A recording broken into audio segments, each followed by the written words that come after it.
the title that you have is Design and Irreducible Complexity. In order to understand this concept, I've actually added the phrase smart design, because then I think it shows what we're really getting at here. I will define what irreducible complexity is, but I'm going to use some illustrations to show this to you.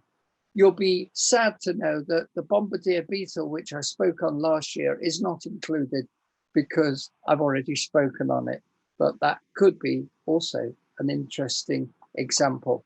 But what is irreducible complexity? Well, it basically is when a system has interdependent components which all need to operate together in order for there to be any progress.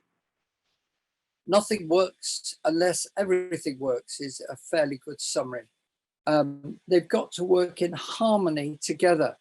And so one illustration of this in man-made systems where things went wrong is the famous Boeing 737 MAX, which you probably know went wrong in 2019. Two major accidents occurred because what had happened is that the sensor was not communicating correctly to the aircraft controls and was insisting on that the aircraft was too high and therefore going into a stall in the thinking of the automatic system, when in fact it wasn't going into a stall and the aircraft was simply taking off.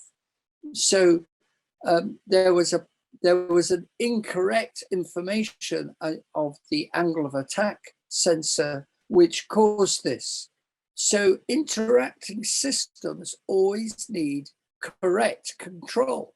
Now, there was a control system, but now they've had to revise that control system, and basically Boeing had to admit that it was in fact a design fault. But what this shows is that when you've got a system which is connected to other systems, you've got to have them working in harmony, not against each other, which is what, of course, happened in this accident. So a smartphone, like your iPhone or whatever, Samsung phone or whatever it is you've got, is an illustration of this. Interconnected systems, interdependent with one another. So if you want to use the camera on the phone, then you've got to have some hardware and some software which is controlling that. For instance, you might also have a system where it is wanting, with a camera that is, most iPhones have this and most smartphones have this, where you might want to expand it so that you zoom in on an image, or you might want to have the other camera looking towards you to take a selfie. So a smartphone also illustrates layered systems. You've got macro, so you've got the phone itself, you've got micro, you've got the tiny interconnected circuits inside. And when it comes to nature, although we haven't yet got molecular systems in our phones, although that could come, certainly in nature you have molecular systems. So that means you've got layered systems. So unless the molecular system is working, then the micro system is not going to work and the macro won't work. So you really do, this is a different point to interconnected systems, which could be at the same level. Then you've got a third point, which is one which I've already implied. If you're taking a picture, then you're using an app where you are invited to actually use your mind to decide what you want to do next. Or if you're using the GPS on the phone, you press a particular app. So the app there is available and is waiting for you to interact with an input from outside. So if we're thinking of natural systems, this would be an input from the environment. which is triggering something. So you've got sensing, you've got sensing, you've got actuation, and you've got control. And this is typical of smart design, where it isn't just doing one thing, it's waiting for other triggering inputs to actually cause that machine, whatever's been invented but in man-made systems, to do something different to what it was doing perhaps earlier. So this is very true of a lot of smart systems we have today.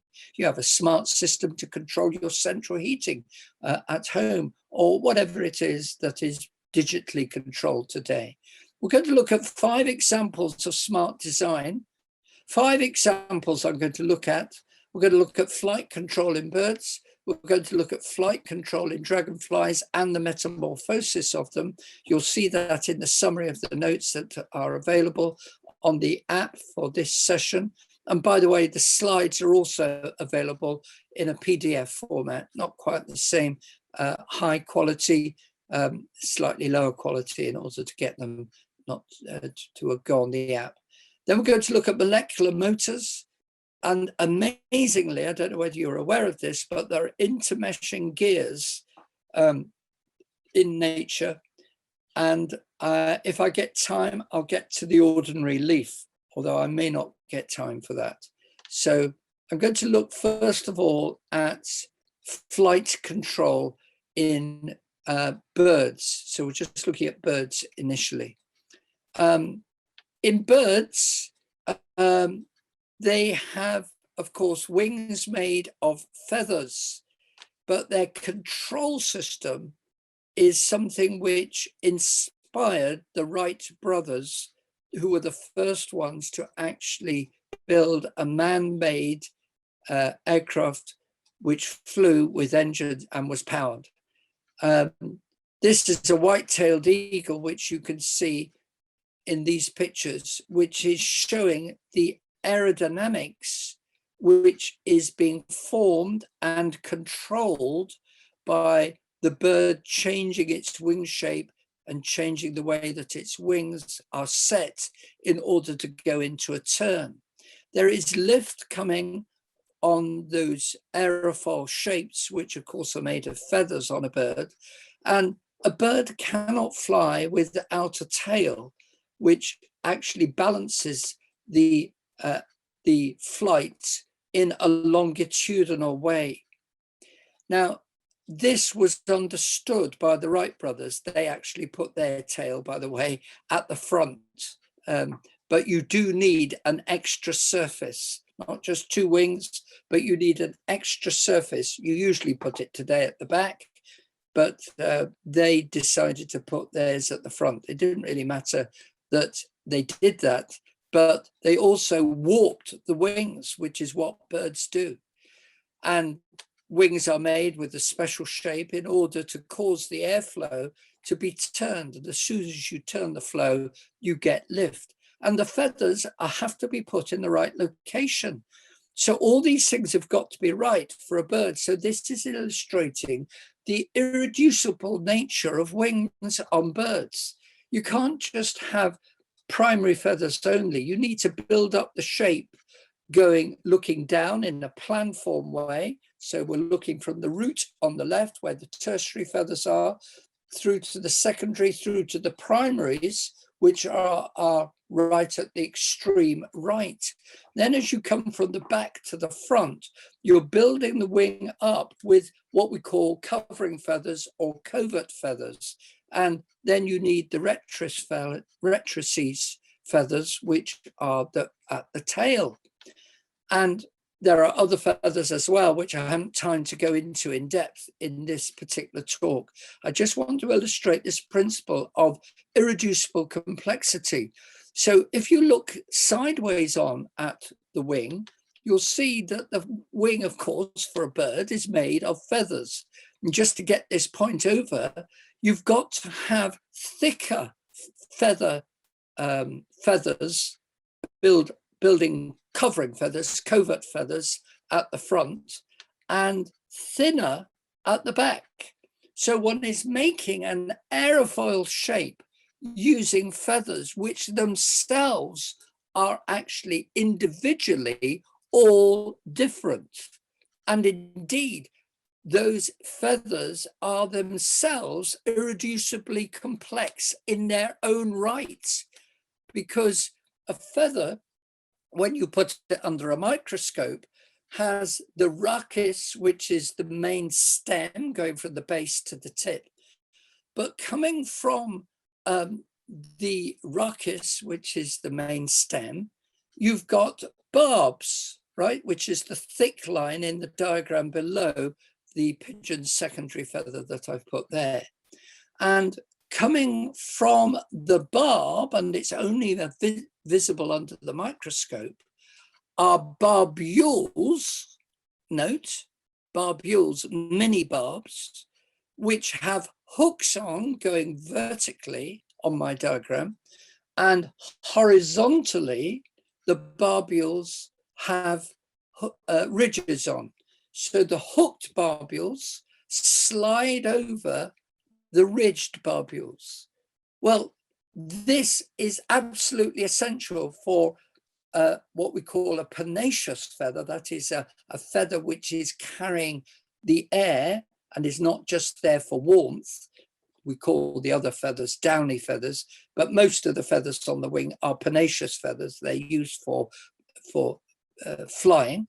Then it is essential to have this interlocking system. You can't have half an interlocking system. You can't say, well, we'll wait for a bit longer for further mutations to occur according to the evolutionary hypothesis for barbules with ridges to appear in order for the hooks to work. The hooks are of no use unless you've got the other system coming across horizontally, which has got ridges on. This is an actual photograph of the hooks coming from the right, in this case, the hooked barbules sliding over the ridged barbules, which are coming from the bottom to the top. So this illustrates that a feather in its own right holds the principle of irreducible complexity. Nothing will work unless both systems are there, the right-handed and the left-handed barbules. But of course, that is true in a larger macro state, that every feather has to be in the right place. You've got to have rectrices, which is the tail feathers. You've got to have the thickening of the wing in order to get the aerofoil shape. Not that I accept personally my position. I'm not going to argue on this here, but for the sake of argument, I've just put what people think is the age of this amber fossil which was found, which had got some feathers in it. I don't particularly agree with that age for other reasons, but that's not the argument here. I want you to see that the amber holds a system which is exactly the same in principle as to what we have today. So flight needs control, and you need flaps at the back of the wings. This is illustrated on an Airbus A310, and you can see that the flaps are basically doing what the Wright brothers did, except that instead of warping the wing, you actually add another surface at the back. We'll come to the forward ones in a moment. And if you don't get this right, then it can be problems.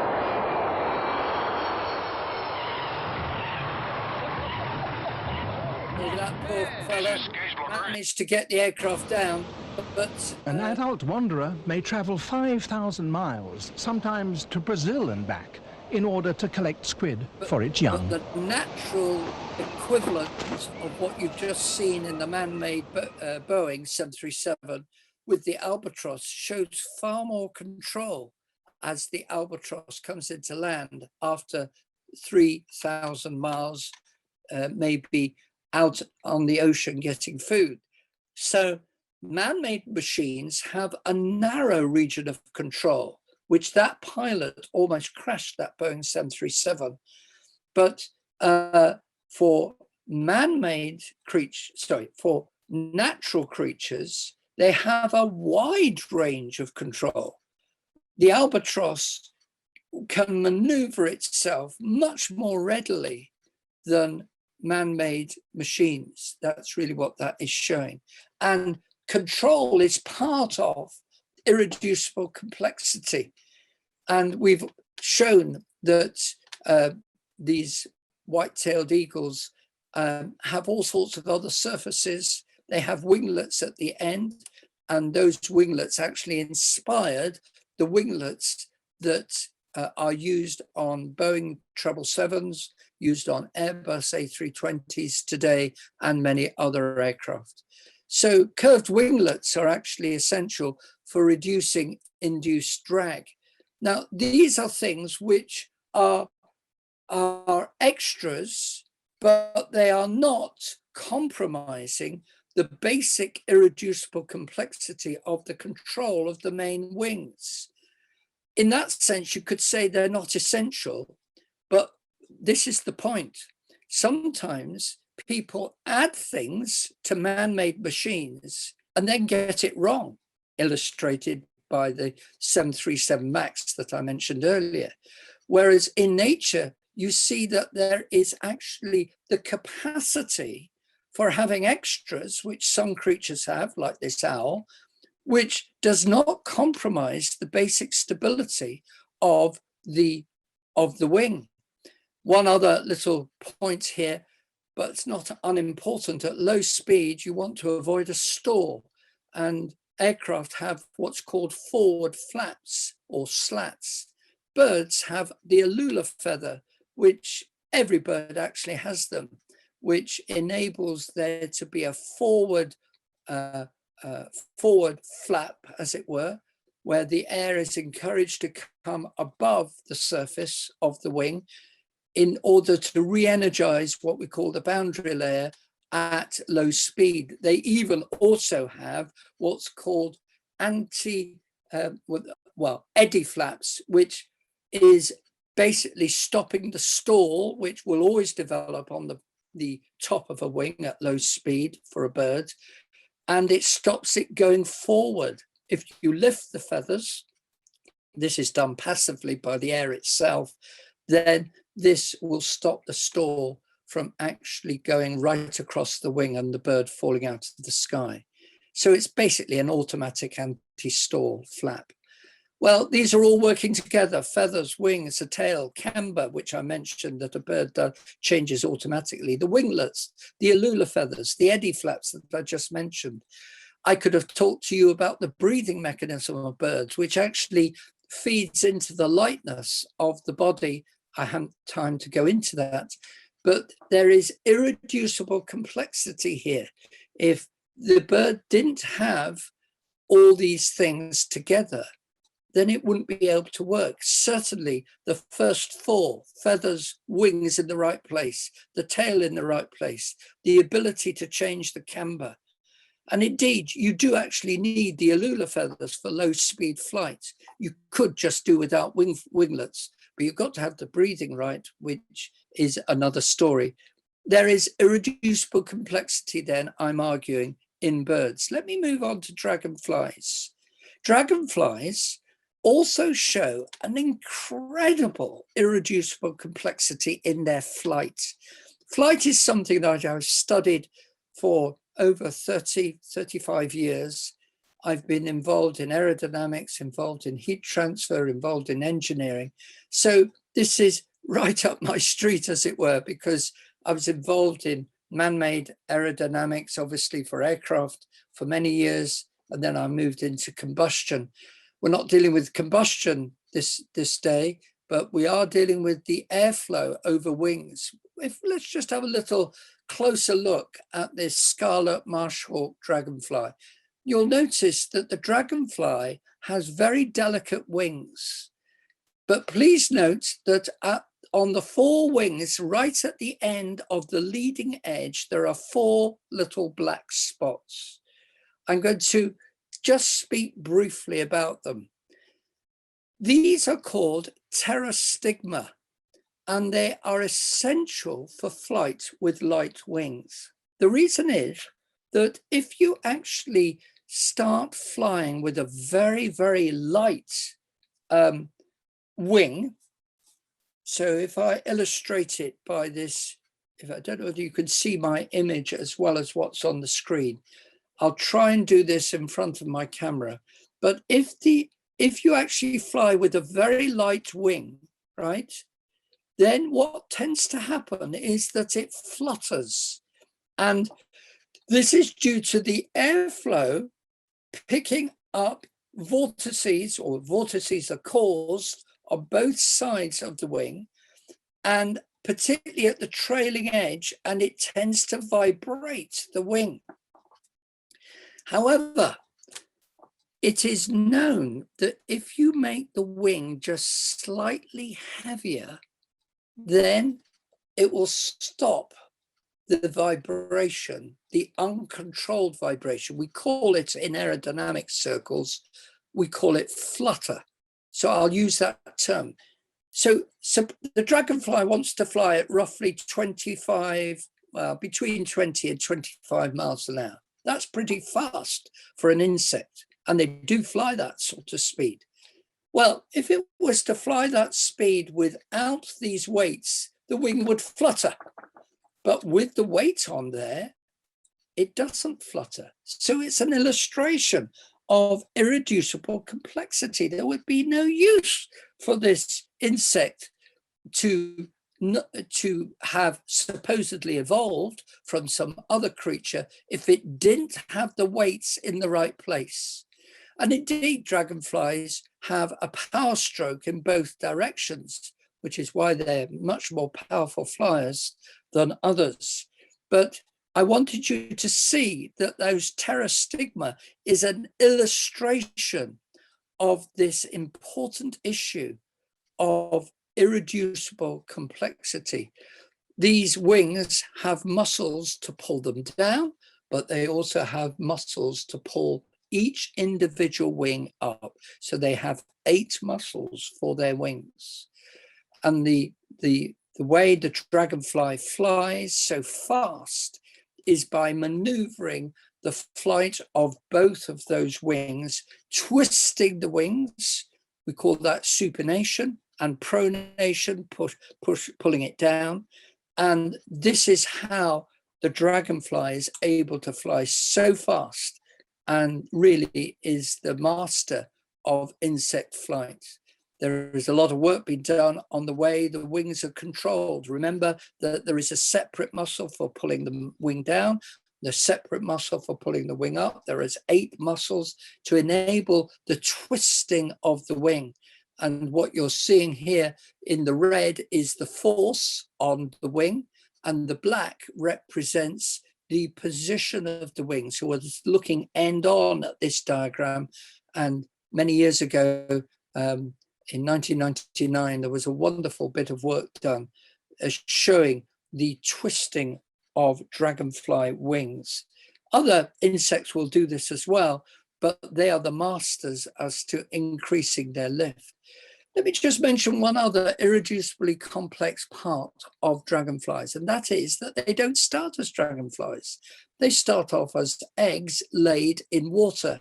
This is a picture which is shown in Life in the Undergrowth in the video, which I'm not going to show here, which shows to you a nymph coming out of the water where it has had gills and it has been breathing oxygen from the water.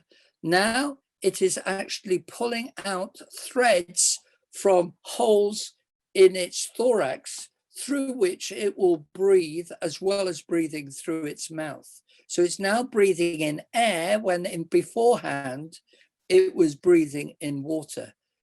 How this came about by some sort of gradual evolutionary process is actually never explained, because this is an illustration of irreducible complexity. This is where something is actually starting in water and finishing its life in air. And indeed, the dragonfly never goes back into the water, and yet it lays its eggs for the propagation of the next generation on water for nymphs to develop in the water, which will again eventually come out of the water. So this very principle of metamorphosis is itself irreducibly complex, because the whole thing cannot emerge gradually. You cannot go from some sort of worm-like creature, if one's going to go to metamorphosis, even on the land, where you go from a caterpillar to a butterfly, where you're not involving water initially, but you can't gradually get this change from a creature which just has one body shape to two body shapes. You're actually needing both body shapes, both parts, if you like, of the life cycle in order to propagate the creature. So that itself is an illustration of irreducible complexity. And the holes which go into the body are called spiracles, which is why I put there for that last point, you're breathing in through gills, going to breathing in with spiracles, the holes. So this is an illustration again where everything has to be right in order for this creature to propagate and to keep going, basically. So I would maintain that this principle of irreducible complexity, where nothing will work unless everything is working in harmony together, is actually illustrated time and again in all these creatures. Let's look at a third example, which is molecular motors in the cell. You may not be aware, but there are some remarkable findings in recent days of the ATP synthase motor, which is not my expertise, so I'm not going to comment on it in depth, but we know that it is an electrostatic motor. But the point I wanted to come to was, and in its own right, therefore, I think it's got principles of irreducible complexity in it. That's not my point, though, that I want to come to. I want to come to another molecular motor, which involves motion, where there is a thermodynamic principle going on. You obviously know that locomotion involves generally wheels of some kinds or else walking. I won't play this, but you may be aware of the famous film produced by Nick Park, Wallace and Gromit, where there is a train chase and where Gromit actually lays down the railway as he's moving along. And of course, this can never happen in reality. Well, it's not quite that, but there is something very similar going on when the kinesin, which is the one I wanted to come to, walks along tubes, which are made not by itself, but by other proteins making the microtubules, which are the rails that it walks along. Now, that is fantastic to watch, but let's just examine what's going on. I'm not an expert on molecular machines, but I do know a thing or two about thermodynamics. What you've got here, as I understand when I talk to those who are the experts at the chemistry, is that you have 2 feet that was mentioned in that film, and you'll see that adenosine diphosphate is represented by D in this picture. Adenosine triphosphate, which has got extra energy, is represented by T in this picture. And of course, then as you examine this, it is actually converted into rotationary motion initially when the diphosphate is actually, or rather the triphosphate is initially made where the 1 foot binds with the beta microtubule of the road which is being made. That becomes a triphosphate. So now we'll look at the second phase. And when it does that, it causes a rotation. I've read round this and nobody is actually entirely sure how the energy is transferred into a mechanical rotationary motion, but it does do this. Immediately the triphosphate is made, or in the process of making it, it actually causes a twisting motion. So the diphosphate leg, right, is now coming down, and the diphosphate is actually going to be hydrolyzed, which is what now happens next, as you can see the middle diagram. So the diphosphate is hydrolyzed, and it then causes the third stage to take place, where it settles on a bridge across two beta microtubule parts of the railway as it basically is going ahead. Then the diphosphate lifts again, and we are actually in almost at the next stage, where there will be now a change and a twisting motion repeated. So this is how the walking motion goes along. Now, this is thermodynamics. This is energy transfer. This is energy transfer from the very, very small charge, which is then actually made into a twisting and a walking motion. And that energy transfer is still not being fully understood, but it is nevertheless there, and it's going on in every single cell of our bodies. So the system only works when many things are working together, and it certainly needs control. So this is using ATP. I haven't time to go into the ATP, but adenosine triphosphate, which has got 3 phosphates on it, is actually used in the stringing of DNA. And it's absolutely essential for everything in the cell. It's the energy molecule, as was said in the film, of the cell. Now, it's an unstable molecule. It doesn't want to stay like that. It actually wants to give off its energy, but it must be given off in a very controlled way, which therefore, in this particular case of the walking kinesing, it's been done with ATP binding. So it's been controlled by the microtubule. The adenosine diphosphate release then makes the kinesin twist and walk. The microtubule rails are built by other proteins as the kinesin walks along them. And the thermodynamic stepping between the raised energy level ATP and the reduced energy level adenosine diphosphate has to work in sequence. And there is a connecting rope to the cargo of what the kinesin is carrying to another point in the cell. And on top of this, there must be, but I haven't gone into it, a DNA control system. It's certainly an illustration of irreducible complexity. Now, James Tour, I think, will talk to us about the details of the biochemistry of these amazing machines. But even just looking at this as an engineer and a thermodynamicist, I can see this is an illustration of irreducible complexity. I'm just going to get to number 4 and not get to number 5, because I want to enable you to have a little bit of time to talk. But I want to now mention intermeshing gears.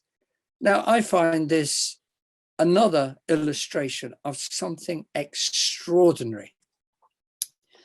In Cambridge University in 2013, a gentleman by the name of David Burrows, with a research helper, actually realized that there was gears in jumping insects.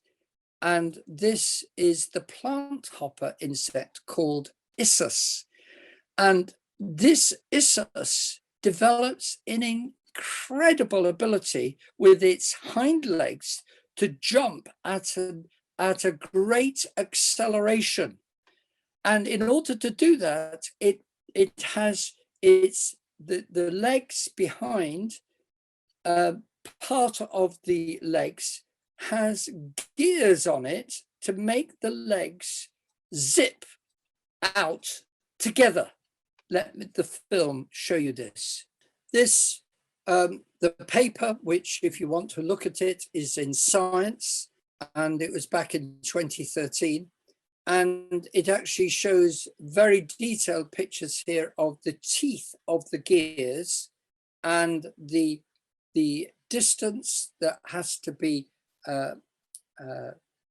had between each of the teeth, because if that distance was too small, then the teeth would not intermesh. And if the teeth were too big, they still wouldn't intermesh. So do you see that there is an irreducibly complex system here where gears are being used, where the curvature of the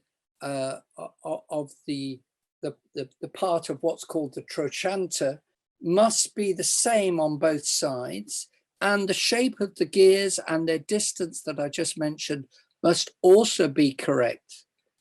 This is surely an illustration of irreducible complexity. Everything has to be right in order for this system to work. If you thought that was amazing, there are also other examples of functioning motors with intermeshing rotors. You've heard of the bacterial flagellum, which Michael Behe has championed in his book, Darwin's Black Box. But years later, people discovered that there was other bacterium which actually had not just one rotor, but many rotors, so many flagella, in order to propel them. They actually found that there was a flagellum or a flagella which had 7 tails rotating one way. And if you have 7 tails rotating one way, then the tendency would be to spin the flagella. And so it wouldn't be working very efficiently because you'd be spinning the whole body. So in order to avoid that, they realized that there was in this flagellum, there was actually 24 other smaller rotors going in the opposite direction. The best example we have in man-made machinery is what we do with a helicopter. In order to avoid the helicopter rotating about itself, you imagine the rotors of a helicopter, right, going round. Well, obviously that will tend to move the helicopter itself. So you have another rotor at the back to actually push against that motion. Well, this flagellum actually has 24 other rotors around the 7 main rotors to stop the movement of the flagellum about itself. The best way to illustrate this is to actually show you a diagram, a working diagram. So you've got the yellow ones, which are the 7 flagella, which are actually coming out of the bacterium. And then you've got 24 little green ones, which are going around in the other direction. I find that stunning. And it's an illustration, is it not, of irreducible complexity. Nothing's going to work with this system unless you've got the green ones operating as well as the yellow. So there are 5 examples. I won't go to the last one because I want to enable you to have some time for questions. I'm just going to actually put up what I consider to be a summary. That it says in Acts 17, verse 28, in him we live and move and have our being. Johann Kepler spoke of thinking God's thoughts after him. Hebrews chapter 1, verse 3 talks about God upholding all things by the word of his power. Now, I don't mean, of course, that God is actually in these things. That would be pantheism. But that he has left the fingerprint and the mark of his brilliant design by having these systems which show a mind which has made them. The scripture says that all things were made by him, and without him was not anything made that was made. And Romans 1 verse 20, which I put in the summary of the notes, says the invisible things of God from the creation of the world are clearly seen, being understood by the things that are made. I think that whatever you look at today in the science, whether it be the aeronautics, which I love to look at in birds and insects, or whether it be in the biochemistry of the kinesin, or whether it be in the incredible flagella of those particular bacteria that I was mentioning, they all show the mind which has put everything together such that everything is dependent on other systems. We have layered systems. Remember that I said this is part of irreducible complexity. We have smart design. And indeed, the whole subject of biomimetics, where you copy nature with a view to using it in engineering, is tacitly accepting that there is brilliant, smart design in nature already. Thank you.